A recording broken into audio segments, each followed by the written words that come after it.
Hi, I'm Jeff Holden. Welcome to the Nonprofit Podcast Network.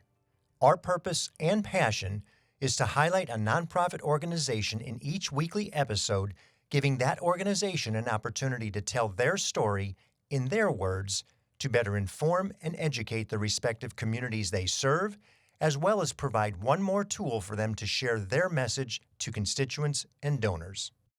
Our goal is to help build stronger communities through shared voices and to both encourage and support the growth of local nonprofit organizations through podcasting.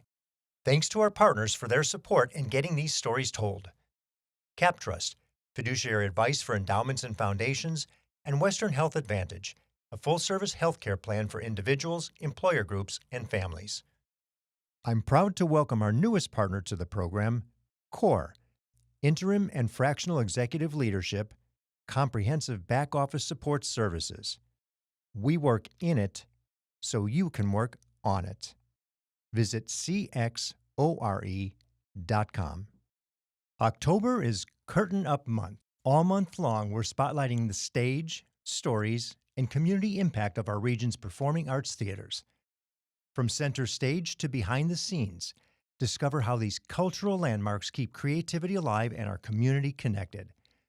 Our first presentation shines the spotlight on one of Sacramento's most iconic cultural treasures, B Street Theater, at their world-class home, the Sofia. Executive Director Lyndsay Burch joins me to share the theater's remarkable journey from a scrappy children's troupe to a world-class performing arts hub. We'll explore how they blend creativity and community, what it takes to keep the doors open, and the big dreams, and in some cases, big names, that continue to shape its future. Lyndsay Burch, welcome to the Nonprofit Podcast Network. Thank you, Jeff, so much for having me. We're excited to hear what you've got to share because theater is so important in the community. Let me share something I found in my research that I'd like to get your feedback on.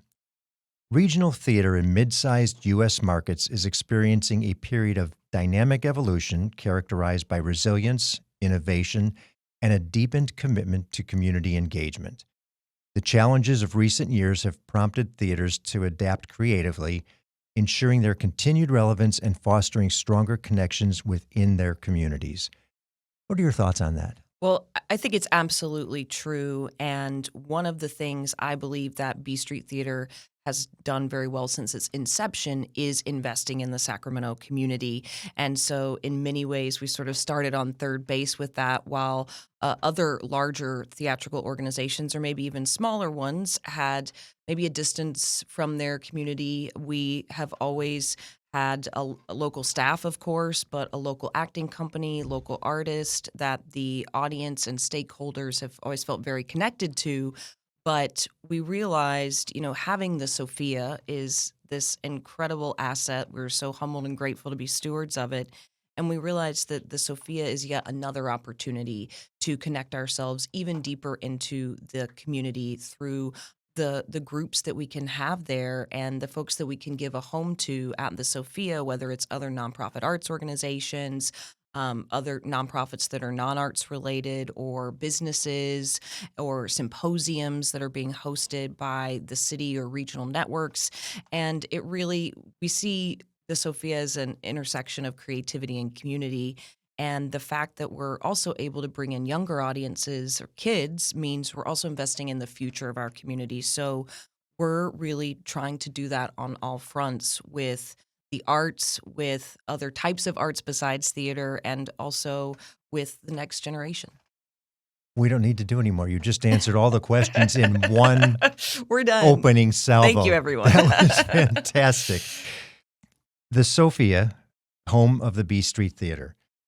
Give us a little history on the organization, because you even interjected in that opening salvo almost synonymously, the Sofia, B Street Theater.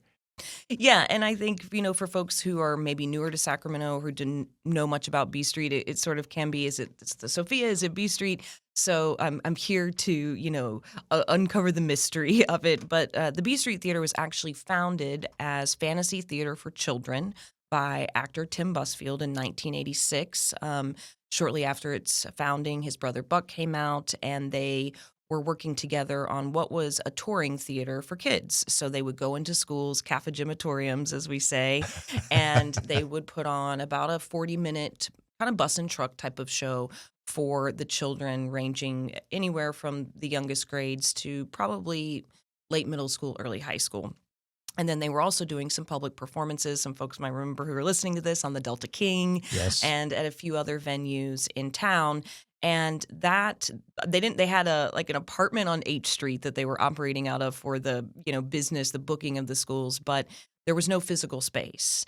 And after they were, of course, met with much success doing the tour, especially with having somebody like Tim and all these great actors that he had brought with him out to Sacramento, who are now people who have made their lives and homes here over almost the past 40 years. And they said, let's expand this. So they got the physical space of 2711 B Street, which many people remember the intimate, scrappy, Very, very well. black box theater by the railroad tracks where you could hear the train going Yes. by. And that's where they started doing the main stage, which I think now is probably what most people associate with the B Street Theater, doing some classics, mostly American classics, new and contemporary plays, very intimate, great acting. And they started to gain this adult following of theater goers. And of course, that was co-founded by Buck and Tim. Tim stepped away and went back to his amazing career, and Buck took over the theater. And they always wanted to grow. They always wanted to bring more theater to the Sacramento community. That was their objective. So then in 2004, the Resident Family series was added, which was where kids would come to the B Street to see a professional production. Now, the actors going out on the tour were professionals, but there was this dream and desire to have kids have the full theatrical experience, lights, set, full costumes, the experience of sitting in a theater, learning what that's like. And so that started in 2004 and was also met with much success because they already had all these incredible relationships with the schools. And from that, Buck saw it was quickly kind of met at capacity. The space could only seat 112 kids on these benches where he'd pack them in, especially if they were tiny. And he had this vision along with the staff and the board at the time of what is now the Sofia, of what if we could serve more kids in the community, and what if we were able to increase our capacity, both for, of course, the main stage, but primarily for the children's shows, because we were turning schools away. Mhm. There just wasn't enough school weeks in the year to accommodate it. So the Sofia, as many people know, was a long project in the making. There were many challenges, many obstacles, but the community stood behind it, and we were able to break ground in 2016, open the Sofia in 2018. And while it is the Sofia, B Street Theater, we're very fortunate. We're one of the few arts organizations in the country that is able to, own and operate our building. So we are, our staff, myself, our board of directors, we're the sole operators. But the Sofia, of course, not only tripled the capacity of the children's series, went from 112 to 365 seats. Oh my It was gosh. a big, big jump. But of course, the main stage is now larger seating capacity. And the Sofia itself has so many more opportunities to, of course, feature more B Street productions at a higher production value because of the resources of the building, but also to feature many other community groups, other artists, musicians, comedians, storytellers, many of which are local or regional, but we also have people come nationally or internationally. And I think on the whole, anybody who comes to Sacramento not familiar with, the Sofia or the art scene in general is blown away. They're blown away by the facility, how much the community believed in it, and how loyal and supportive the audiences are. And it was truly, it was a labor of love by so many that everybody just continuously believed in that this would benefit Sacramento and help make Sacramento a better place to live and work. So we're incredibly fortunate. The Sofia is wonderful. Well, and the words you used, blown away. I think that's so true. I remember the opening of the theater, and Yeah. when we went there, just the presence of what it was Yeah. amazing. Not only the location, what a wonderful location. It was pre the Paragary's The hotel hotel, being yeah. done, and all the remodel on the corner and how everything has turned out to be. What great foresight and vision everybody had for that compound, so to speak, and space, and ease of access to so many things, a dinner before or a night out and spend it Yep. at the hotel. At the hotel, or dessert after, or drinks after. Yeah, it's the hotel, of course, what Randy and his team did. That's an amazing addition. Yes. But of course, there's fantastic restaurants both right by us and just a few blocks away. It's really, I think, the vision of it being a destination is a reality, and that reality is continuing to blossom. So what started out as something for children only has grown so much It's to incredible. children and adults and community and other nonprofits. What can I expect as either a visitor or a resident in terms of the performances? Is it all local cast? Are there traveling shows? What ends up at the theater? Yeah, and you say that next year's our 40 years, so I'm really doing a lot of reflecting on everything that has been accomplished. But if you come to the Sofia, we like to say there's a bit of something for everybody, and so you can expect almost everything that you mentioned. What you're going to see on both the B Street main stage, which is primarily for adults, is going to be members of our acting company who. There's many kind of fan favorites and familiar faces there doing contemporary works, new plays, some adaptations of maybe classic titles that people are familiar with. I mean, you got Jeeves and Wooster behind me. Many folks know those stories. But the acting company is also going to be mixed with some new faces, and some of those faces are going to be local. And depending on the show, this upcoming production, Nosotros la Gente, is going to be people from somebody's from Boston, someone else is from Atlanta, someone's from LA. So it is a mixture, but most often there'll be 1 to 2 familiar faces of Sacramento actors, and same for the family series. And on that series, you're going to see the same professional actors that you would see on our main stage. We really are committed to it not feeling lesser than, because it's for younger audiences. It's for all audiences.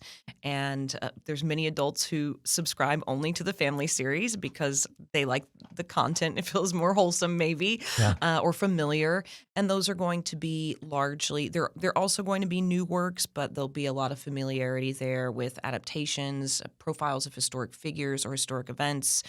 Coming up next is our adaptation of the Hardy Boys, which is very familiar to many of our audience members on the main stage. And so, I have to make clear for everybody, we're recording this in 2025 March. So coming up next may be different when you listen to it. That's true. It might be different. It's giving you the scope. It's giving you the scope. Well, Yes. maybe if you're listening to it in July, it will be coming up in the fall. It'll be Never Fear Shakespeare. So you can see that in those productions, they're some of my favorites, because watching the kids watch the shows is incredible, but also watching the adults see the wonder and the magic of theater, I think almost through a kid's eyes, is really enjoyable.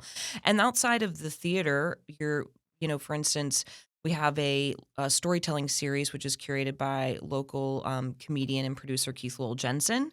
So that happens the last day of every month. You're going to see some local faces. You're going to see folks who maybe got their start in Sacramento and now are having great success other places. You could see the Sacramento Ballet. They were just there last weekend, and they'll be back for Beer and Ballet. We have another local dance company there this weekend. And then last month we had Alton, all the way from Ireland. So there's so much variety. It's a wide variety. And my joke is it's your one-stop shop for entertainment. You never have to go anywhere else. And, of course, that is our joke. But in many ways, if you're a fan of live entertainment, and particularly in a high-quality space, as you mentioned, and an intimate setting, 365 seats is still intimate. It's an intimate way to see a comedian, a musician. So we have some virtuosic musicians come through there's great acoustics. It's a great listening experience. So, you're not going to see the bigger acts that might be at Crest or, the newly opening Channel 24, but you're going to see some fantastic talent in an intimate setting, and people who many times are emerging, whose careers are just now taking off, and we have the opportunity to provide them with a home at the Sofia. Well, isn't it great that we have a place for these sorts of talent to provide their service for us to benefit. You Yeah, know, it's just something that I think makes a statement for Sacramento that people typically get lost on all the other stuff. yes, And it does, and it's incredible. The community really comes out to support these events, and I think in many ways, the sort of brand of the B Street Theater, which was based on unfamiliar titles, right? I mean, we weren't doing Shakespeare, we weren't doing Tennessee Williams' entire canon, for example. So there were unknown titles of plays, and people came because they trusted the experience, and that is something we've been working to and translate to the Sofia out beyond just theater is trust that we're curating, we're working with amazing talent across the board, and come and have a great experience. you talked about some of the collaborative efforts in the opening monologue piece. Tell me a little bit about the organizations that you do. Obviously, the schools and the Right. children are Yes. really involved, but it's much more than that because I've been to the Sofia for events that are non-theatrical. How do you do that in the community? Who are some of the organizations that you see that engage with you in different ways other than just performances? Yeah, well, and yes, there's many who do perform. As I mentioned, Sacramento Ballet has a residency, Teatro Nahual has a residency, Sacramento Contemporary Dance Theater, who's there this weekend, has a residency. But it's not just performance based. We work with Hope Cooperative, which is a fantastic charity that works with the unhoused community. We've done an episode with them. Oh, fantastic! They're amazing. Two, actually. They're incredible. They do their fundraiser at the theater. We on the business side of the community, we work with Midtown Association and the Metro Chamber, Leadership Sacramento to provide spaces for some of their networking events and their conferences. Of which you are a fellow, correct? I am, Leadership yes, as a Sacramento? graduate of the ill-fated class of 2020. But Oh, yeah, oh. but it's an amazing program, and the Chamber's a fantastic organization. And we work with SVP on Yes. their philanthropic. Sacramento Venture Philanthropists. Yes, thank you. Brad Squires Group. And they have they help organizations build their philanthropic reach and skills with I think maybe the most known is the Fast Pitch. Yes. And I was fortunate enough to be a judge You were last year. judge? Oh my and I gosh. got that whole backstage experience of the Yes. theater. What a blast that was. It's amazing, and it's so. Just to kind of side note on that, it's so funny when we have musicians who are used to, or comedians especially, who are used to playing bars and things like that, and Yeah. they see backstage at the Sofia, and it's like a palace to them. Yes. It's really a fun experience. But yeah, so Fast Pitch is there. We work with the Regional Foundation. We had the Philanthropic Summit. We had the Metro Edge Summit, as I mentioned. There's the list. We work with CA Friends of the Arts. They have their gala there, and what we've found is, we're theater people at heart, right? All of us who are in leadership, and most of the staff started in theater, have a great love of theater, and I think people like being at the Sofia because, of course, it is a wonderful venue, but we're theater people are make it happen type of people. You're Yeah. going to give me a slideshow at the last minute. We're going to run and put it in there and make it work because we know how important it is for an event to be great. And so I think people hopefully really feel supported. We get so many compliments just on our staff because it's, yes, we can make that happen because we want your fundraiser or your annual event.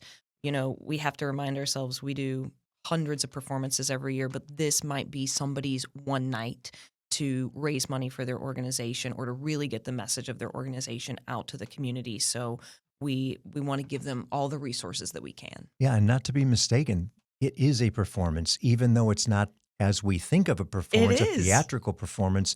That event to them, that is their annual performance. It is. And It's it's their got to be as good as it can be. Exactly. It's like how we have to treat every show, every opening, but and I think that that's a big reason why people like coming back, and we've really had a lot of return bookings and partnerships that have developed because of the experience people have had, which means a lot to us because it truly, we want it to feel like the doors are open, the community built this, and now Mhm. we want to give back as much as we can to the Sacramento community.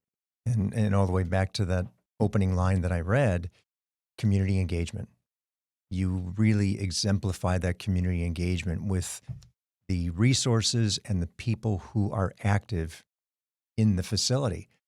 And as a patron, the experience there is wonderful. Thank you. Your Thank you staff so much. is always wonderful. It's They're Disneyland. amazing. They're It feels that, and it is clean, and it feels that way. And the attention to the detail is everything. And I've seen some of those snafus of, oh my gosh, something's wrong with the tech. yeah, XYZ. You You would fill in the blank. never know. You would never know the way you managed through.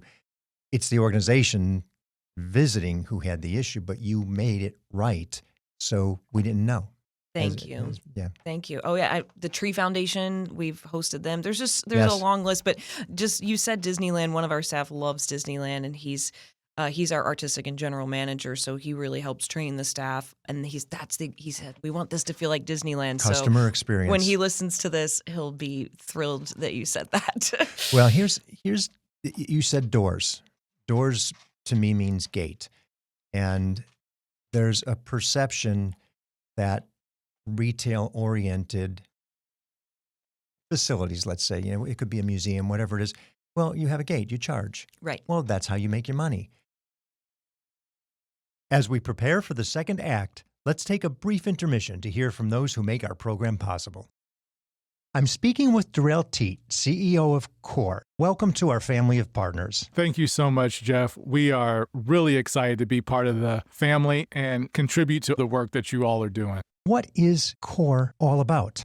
CORE provides fractional and interim executive services, along with comprehensive back-office solutions that go into our client sites and do the work to give them the capacity they need in order to move through transitions, whether that's planned or unplanned. Or companies also work with our accounting and finance, back-office solutions, human resources, technology, and administration. Why are these services such a lifesaver for small and mid-sized organizations?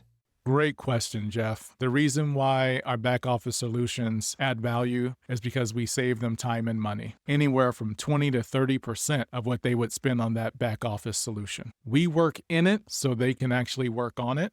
I have to believe that there's somebody right now listening and thinking, I could use that kind of help. What's the best way to get in touch with you, Darrell? The best way is at our website, cxore.com, and contact me directly at dteat@cxore.com.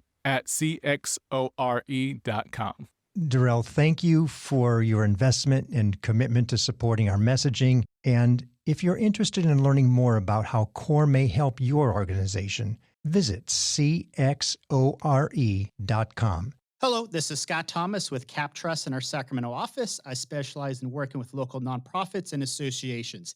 Annually, we survey private and public nonprofit organizations across the country to better understand challenges they see in today's environment.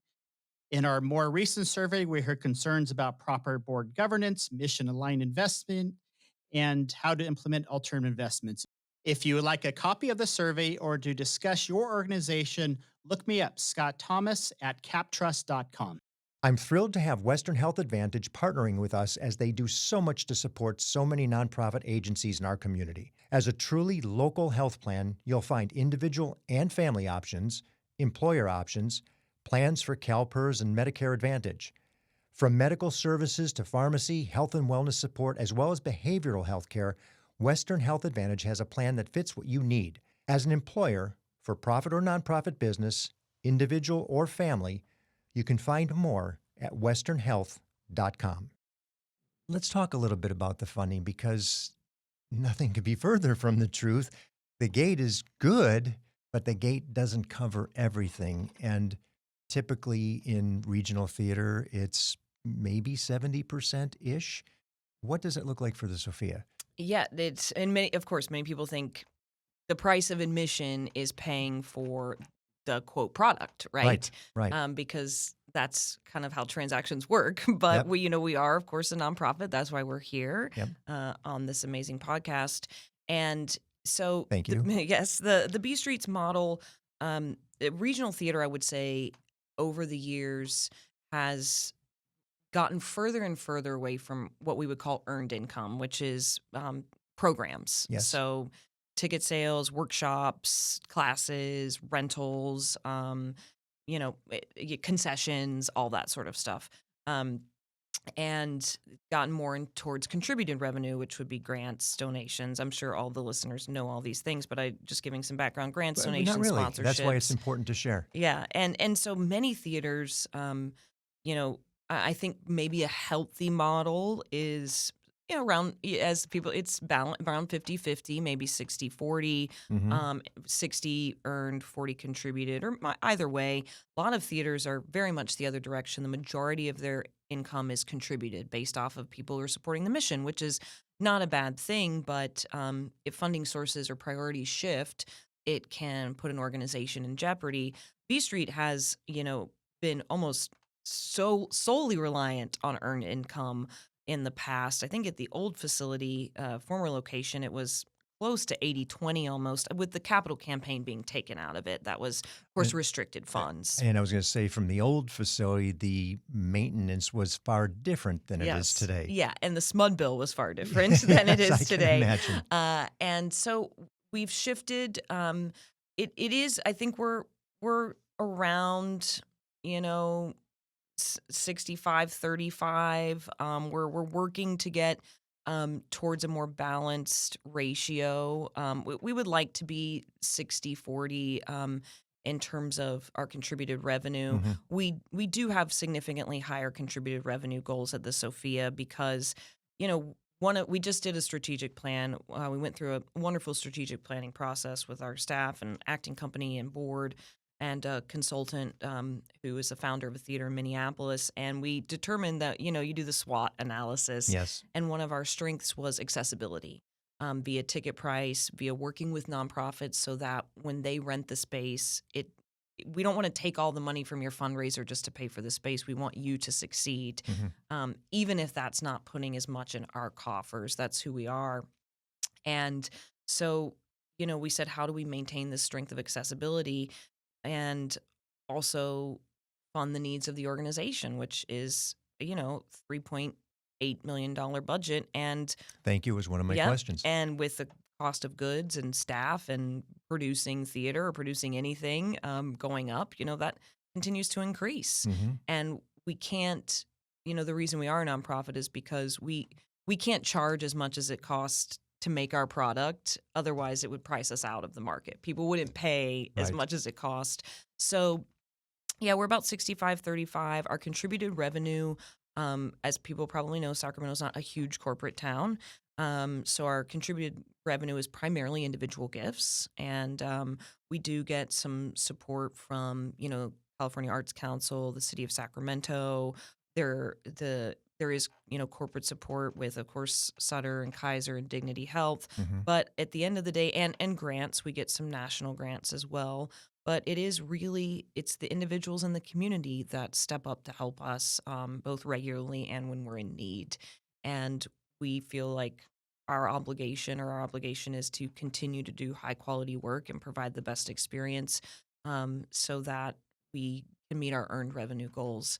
And it's interesting. I think B Street might be in a slightly different position than many other theaters. We are exceeding our earned revenue goals, and our contributed revenue goals, just because they're fairly robust with the Sofia, are a little bit more out of reach. Mm-hmm. We did major fundraising for the capital campaign, but didn't really have to do it for operations at the old facility. So it's just a different business model that we were getting used to, and then the pandemic hit and changed the calculus of everything. Mm-hmm. And now we're exploring, what is the breakdown of how we reach our contributed revenue goals, because it is, I guess I can talk. It is about 1.2 to 1.5 million a year just to have raise for operations, Mm-hmm. and that's a lot of money for anywhere, but especially in Sacramento, that's a large chunk. And I think important to share so people understand.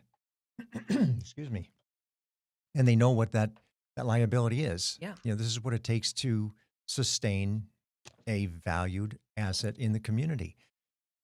How many people do you employ? Yeah, so I saw this question. I was thinking about it. So we have about, if you count staff on all sides of it, we have about 25 full-time staff. Okay. And that doesn't include actors or artists. And then we have probably about another 20 to 25 part-time staff, both, front of house, bar, box office, some people in the shop, some part-time teaching artists who are going out into the schools or teaching the classes on campus. And then, the artistic teams Mm-hmm. are that could be, a small show or a big show. Ebbs and flows with the size of the show. Exactly. And the time of the season, like, for instance, right now, we're getting ready to go into rehearsal first week of April for 2 productions. So our payroll kind of balloons at that time. So at any given time, there could be, 60 or so or more people, making their living at the B Street, which I think is fantastic. Yeah. And, that's not including the musicians or the rentals that are coming through. And it's a performance-based rental. They're getting a check for their ticket sales, and the artist is getting supported for what they did. So I always am just amazed. I was at the old space, and so I remember when it was like myself and 4 other people who worked there, Buck and Jerry and a couple of other folks, and then people in the box office and the actors, and that was it, and the interns. And now it's just such a robust, incredible team of staff and artists, and a lot of money flowing through the organization. It's a large operation. It is. And it's a lot of juggling, too, because you have this variable payroll. Yes. As productions come in, it balloons, and then it goes back to the maintenance staff. Yep. And then it goes back up and down and up and down, and events coming in and out. I just, that would make me nuts. Yeah, I think the biggest challenge of theater is you might balance your budget at the end of the year, but theater can be a cash flow nightmare. Yeah. And theater is a very front-loaded art form, right? You're investing in the rehearsal time, building the set, the costumes, the props, the designers who are working on their designs. Before, you have your subscribers and their money has come in, but before you really hit word of mouth and and the show gets buzz and really starts selling. So, which is always on the back side of it. Exactly. The investment's on the front. Exactly. And so it's, while the money will come, sometimes it's not all there when you need it. It's that bridge. It's that bridge that's so necessary. It's that bridge, and that's that's why we have a program called the Circle of Support, where you can pledge monthly to make a donation, or annually. You can do different types of pledges, but having those donations that we can depend on, or they're still considered a liability, but that we're confident are coming, really helps us to be able to plan during those periods when we're spending a lot of money before the revenue's coming in. Back to the clarification that comes up so often. Nonprofits are businesses like any other business. Yes. You have the same dynamics, the same challenges. The only difference is the tax status. And you have to manage it like a business and run it like a business. You do. And you do. Thank you. And you've learned that. Thank you. Let's take a minute to dream for a second. What would it look like? I walk in, Lyndsay, I've got a blank check for you. If you give me a reasonable presentation of what this could be, what would you do with this blank check? What would the Sofia look like if you had this unlimited opportunity to invest in it? So I love this question because I love the idea of having a blank check, but don't we all? Yeah, exactly. That's one thing I love. But I also love this question because I talk to a lot of other leaders about this, especially when you're facing the challenges that live entertainment and theater and the performing arts are facing, and the world is facing. That things are more expensive, and just kind of it's overall more challenging for organizations to sustain. It's so easy to get bogged down in the day-to-day. And as a leader, you have to dream and you have to vision for the health and growth of the organization, even if the growth can't happen at this moment. So I love this question. Well, first of all, I think I want to continue to invest in the community, and being able to open our doors even more at a subsidized rate to other organizations. We've always wanted to have more fully subsidized residencies. There's people who say we can't pay anything, and we say, well, we have to pay our staff. I'm sorry, we just can't accommodate that. It's a hard cost. And it breaks our hearts because there are many worthy causes. So we just wish that we could, have actual, these people are in residence and it's a wonderful relationship, and we give them a discount and they bring their audiences or their supporters. But there's many ways in which we wish it could be a more of a funded residency, and we could support them even greater capacities. From the theater side, of course, I'm a theater person, so I love to dream about theater and what the theater could be. We're now the only full-time professional children's theater left in the state of California. And In the state of yeah. California, not just the region, the right, state. of California. And it's heartbreaking, the fact that kids across the state, Seattle has, or Washington State has Seattle Children's Theater. They're one of the best in the country. So Pacific Northwest has that, but a whole state of California, these kids might not be experiencing live theater. I really want to be able to tour our family series productions. This would give the actors extra work weeks, extra health insurance weeks as their union members. It would get our mission deeper into communities. It would get more exposure for the directors and designers of those productions to have their work seen. So it would be beneficial on all accounts. There's the challenges. There's a lot of infrastructure cost associated with doing that, and our primary financial and focus and bandwidth focus has to be on the Sofia. But how can the work that's being done at the Sofia be seen by an even broader community? And so Literally taking it on the road. And kind of going back to the roots of the organization, but in, the reason the family series was started, as I mentioned, was to expose them to the full theater experience. And like, what if we could take that on the road? And wow these kids in other parts of the state, or maybe other parts of the country, who knows? This is a silly one, but I want to pay people more. Sure. I want to pay staff more. I want to pay artists more, and I want them to be able to have benefits that they could get at maybe a larger theater company, but maybe even not in a different industry, because we have such an incredible team, and they're not there for the money. They're there for the love of the mission and the passion, organization. yes. And there's been so much loyalty. People who have been with us for decades and decades, and it's, we try to reward people with as many opportunities as we can, but it'd be nice to just say thank you and here's some more. And then finally, this was a dream that was kind of tossed around when the Sofia was being built. I mean, there wasn't the money for it, and nor is there now. Well, no, it's a blank check, remember? Yeah, it's a blank check. Yeah, that's the question I'm answering. But there was this talk we talked about, and I dream about this this bridge. We were right across the street from Sutter Health, and they were instrumental in donating the land and supporting us financially to build the Sofia. And we go into the children's hospital, and we do workshops inside the hospital with the kids about playwriting and self-expression. It's a wonderful program that we do with them.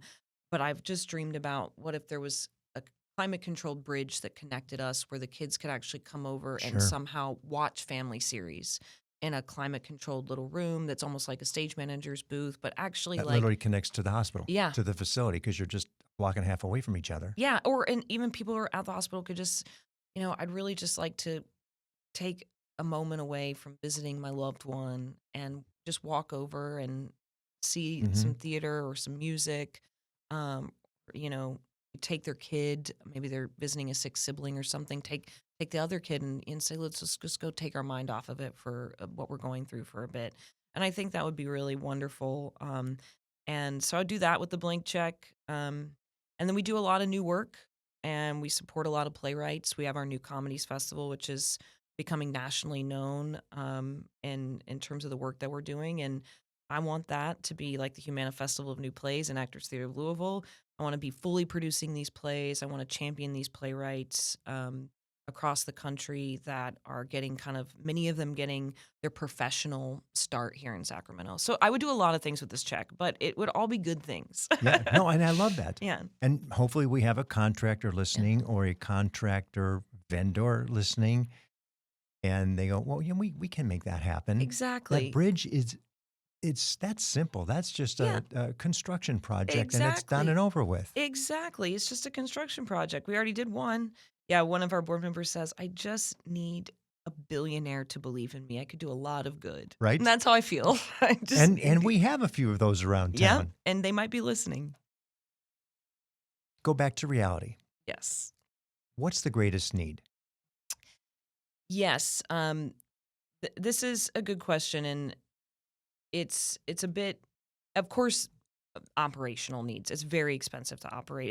It was always expensive to operate the Sophia, and So like those unrestricted funds. unrestricted funds. But one of these things that is encumbering the mission of the B Street Theater and therefore of the Sophia is we have a large amount of facility debt that we do own our space. We have a mortgage, like probably many homeowners listening. Probably at a better interest rate than it is today, though.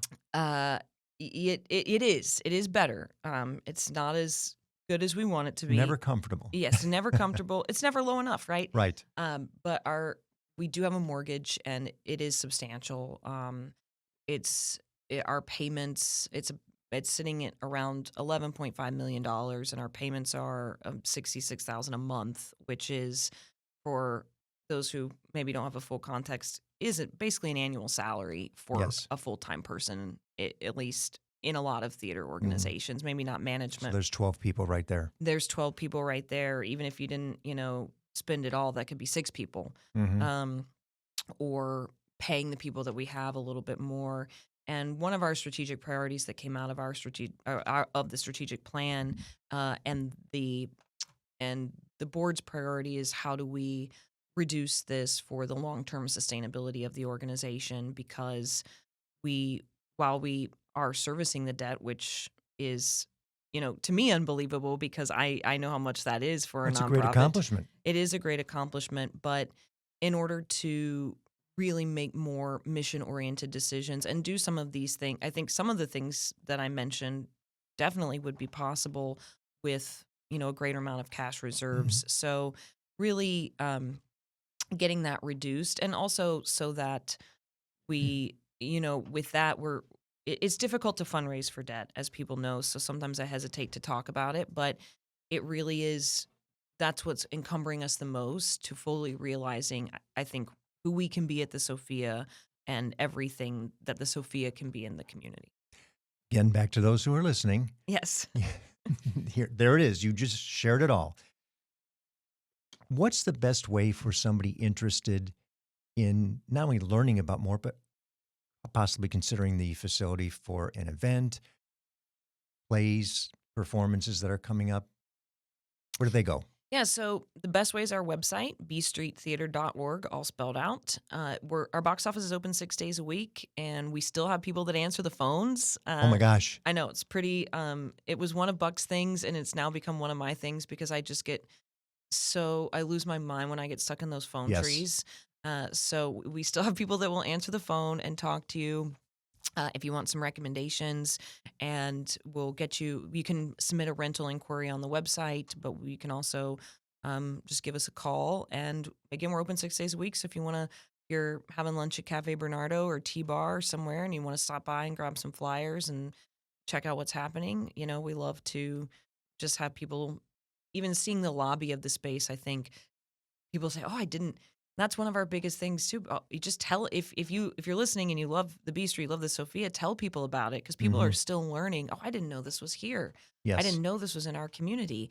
And so, with limited marketing resources, 10 years later. 10 years. And it's still novel. Yeah, it's still novel, which is great. Yes. We're still capitalizing on that, but just spreading word of mouth. We don't have unlimited marketing dollars or branding dollars to be on every billboard, but we have, I think, a lot of goodwill within the community, and those folks share and say, go see a B Street play or go to the Sophia. It's a great experience. Well, and I'm looking at the website behind us. Is there an opportunity on that website as well? You have a newsletter, or to get updates on plays and performances that are coming up? Yes. So I believe There's I think when you first go to the page, maybe there's a pop-up that comes. Oh, sorry, That's you're okay. talking to the mic. There's a pop-up that comes up. But if not, you can go to the show page and sign up. Perfect. Lyndsay, what you represent, the number of years you've been involved with it, just the intellectual and experiential equity that you've got with the theater, the nuance of all that it takes in Sacramento to happen. You've seen so much over the course of your time with it. You don't look capable of being there for the duration. And not to mention what that duration has looked like in the ebbs and flows of the community. I mean, we had the recession and we've had COVID and the things that really impact so much of what happens in any, regional space. But what you've been able to do, what you have built, what you and your team represent for Sacramento, it is a valued treasure. Thank you so much. And it's an iconic space. And we appreciate and thank everything you do. Thank you so much, Jeff. Yeah, we just changed our mission statement to talk about the work that we do, and then at the end it says, at our world-class home, the Sofia, and we truly believe that. We believe that what the community worked together to build and this credible gift is world-class, and thank you just so much for giving me the opportunity to speak about that and the work that we're doing and letting folks know how they can support, and I really look forward to sharing this with our stakeholders and also people who are interested in learning more. Well, and let's keep elevating the presence of performing arts in our community through such a relevant and wonderful space as the Sofia. Thank you so much, Jeff. Thanks for having me. A pleasure. Thank you for listening to the Nonprofit Podcast Network. I hope you enjoyed the episode. If what you heard moved you, please reach out to that organization and do what you can to help. If you like and appreciate what we're doing to support local nonprofits, please give us a positive review, subscribe, and share. If you're a nonprofit with an interest in participating in an episode, you can reach me at jeff@hearmenowstudio.com. Once again, we're grateful for the businesses who have made this program possible. CapTrust, fiduciary advice for endowments and foundations. You can find them in Sacramento, Roseville, and Folsom. captrust.com. And Western Health Advantage, a full-service healthcare plan for individuals, employer groups, and families. westernhealth.com.